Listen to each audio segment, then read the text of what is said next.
Telangana assembly సమావేశాల్లో CM Revanth Reddy మాట్లాడుతున్నారు. Live లో చూద్దాం. అవసరాల తాగునీటి సమస్యలను పరిష్కరించింది కాంగ్రెస్ పార్టీ.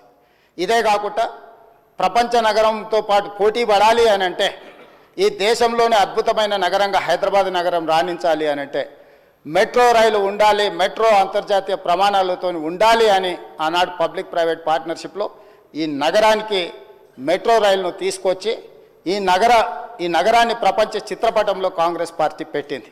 అంటే ఈరోజు ఈ నగరం అంతర్జాతీయ నగరంగా రాణించడానికి కారణం కృష్ణా గోదావరి నదీ జలాలు, ఔటర్ రింగ్ రోడ్డు, అంతర్జాతీయ ఎయిర్పోర్టు, మెట్రో రైలు, ఐటీ కంపెనీలు, ఫార్మా కంపెనీలు, శాంతి భద్రతలను కాపాడడం, మత సామరస్యాన్ని పెంపొందించడం, ఇలాంటి ఎన్నో విధానపరమైన నిర్ణయాలు, కఠినమైన నిర్ణయాలు, రోజుకు 24 గంటలు నిరంతర విద్యుత్తు, ఒక్క నిమిషం కూడా పరిశ్రమలకు విద్యుత్ కోతలు ఉండకూడదు, 100% రోజుకు 24 గంటలు, సంవత్సరానికి 365 రోజులు విద్యుత్తు సరఫరాను నిరంతరాయంగా అందించినప్పుడే ఈ నగరానికి ప్రపంచ స్థాయి పెట్టుబడులు వచ్చి, పరిశ్రమలు వచ్చి ఈ నగరం అభివృద్ధి చెందుతుంది.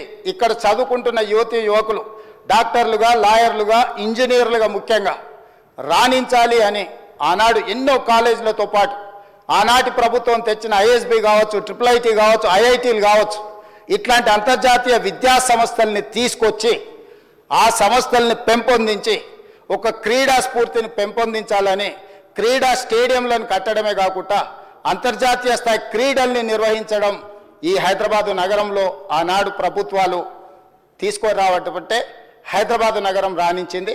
అందుకే ఈరోజు మనము 2 లక్షల పైచిలకు కోట్ల బడ్జెట్కు చేరినామంటే ప్రధానమైన ఆదాయం ఇదే. వీటితో పాటు జలయజ్ఞంలో భాగంగా తెలంగాణ రాష్ట్రం ఎడారిగా మారిపోతుంది.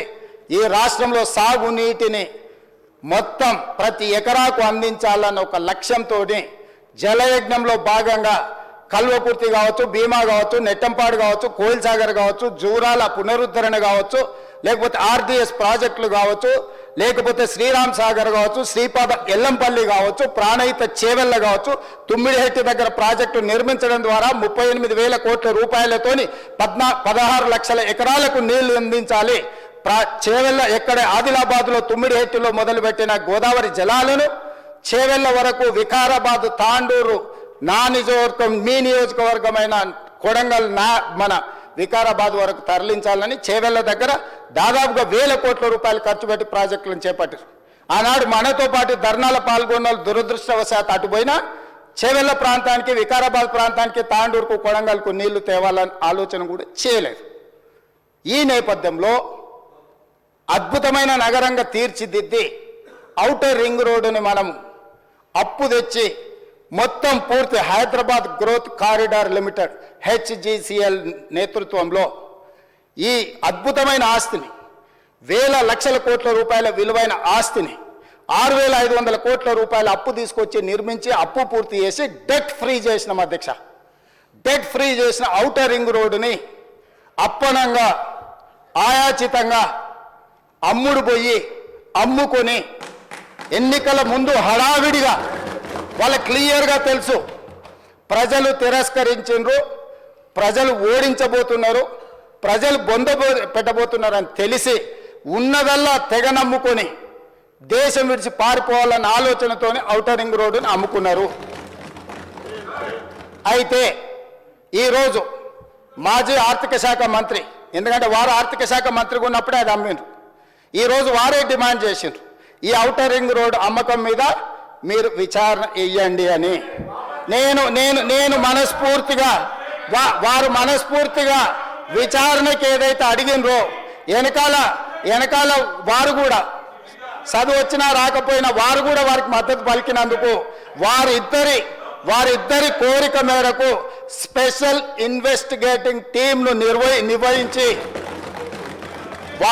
ప్రధాన ప్రతిపక్షం కోరిక మేరకు ఔటర్ రింగ్ రోడ్డు టెండర్కు సంబంధించి ప్రైవేటు సంస్థలకు కట్టబెట్టిన విధానాల మీద ఈ సభ ద్వారా ఈ సభ్యులందరి ఆమోదంతో విచారణకు నేను ఆదేశిస్తున్నా. తమరి విచారణకు అనుమతి ఇవ్వాల్సిందిగా విచారణకు సంబంధించిన విధి విధానాలు స్పష్టంగా తెలంగాణ రాష్ట్ర ప్రజలకు నేను హరీష్ రావు గారి కోరిక మేరకు ఔటర్ రింగ్ రోడ్డు టెండర్ విషయంలో పూర్తి స్థాయి విచారణకు ఆదేశిస్తున్నాను. విధి విధానాలను మంత్రివర్గంలో చర్చించి మంత్రివర్గ సహచరుల సూచన మేరకు మంత్రివర్గం యొక్క తీర్మానం మేరకు ఔటర్ రింగ్ రోడ్డు టెండర్ మీద విచారణకు ఆదేశిస్తున్నాం అధ్యక్ష.